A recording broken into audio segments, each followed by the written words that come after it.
Catholic News Roundup is brought to you in part by PewSitter.com, your online Catholic newspaper for the third millennium, CatholicMediaCoalition.org, in line with the Church, online with the world. And TheAmericanCatholic.com, politics and culture from a Catholic perspective.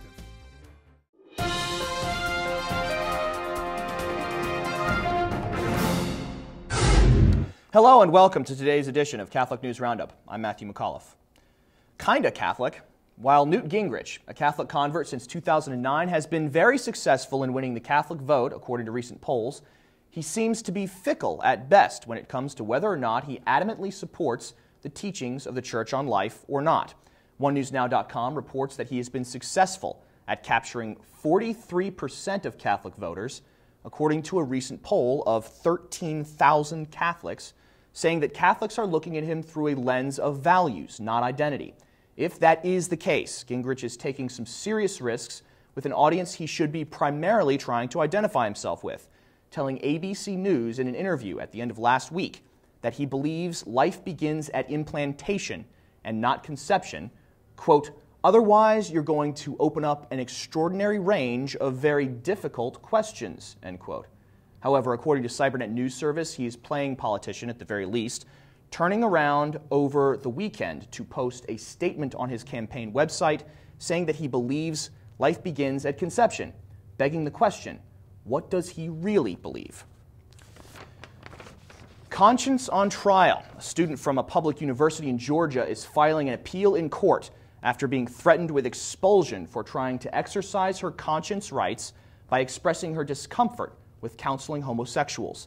Albany State University accused Jennifer Keaton, involved in a master's program for school counseling, of being in violation of the American Counseling Association Code of Ethics, telling her she had to, quote, alter her beliefs on homosexuality and, quote, gender identity.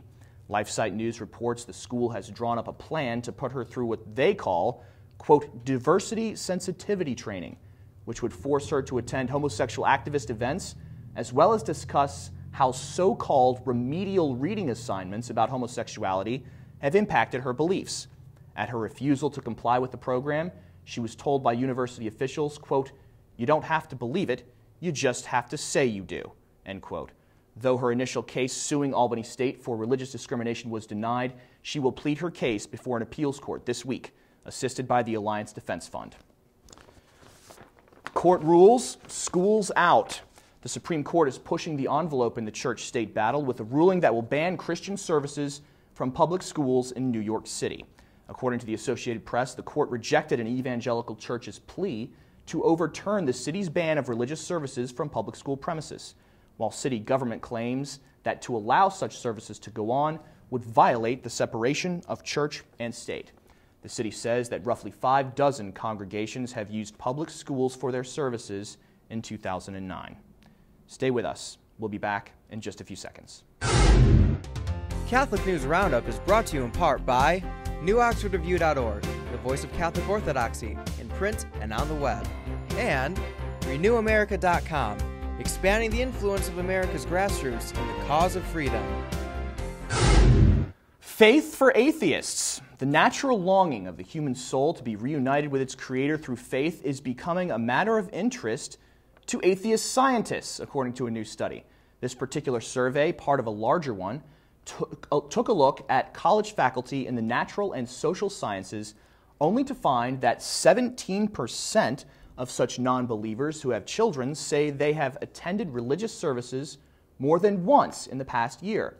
According to Blaze.com, they also say they want their kids to know more about different religions so that their kids can make informed decisions about their own beliefs.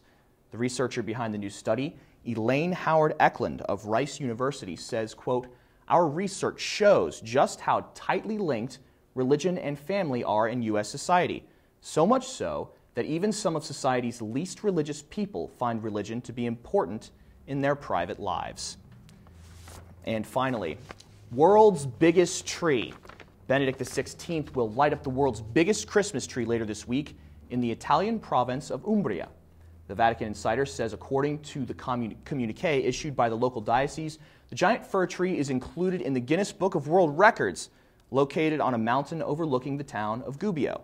The tree, 650 meters high and 350 meters wide, will be lit by 260 spotlights and 270 large lamps, employing the use of 8,500 meters of cable that includes 1,350 plugs and sockets.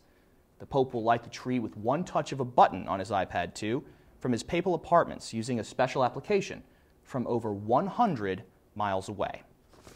I'm Matthew McAuliffe. Thanks for tuning in today. Be sure and tune in tomorrow for your daily dose of Catholic News Roundup right here on RealCatholicTV.com.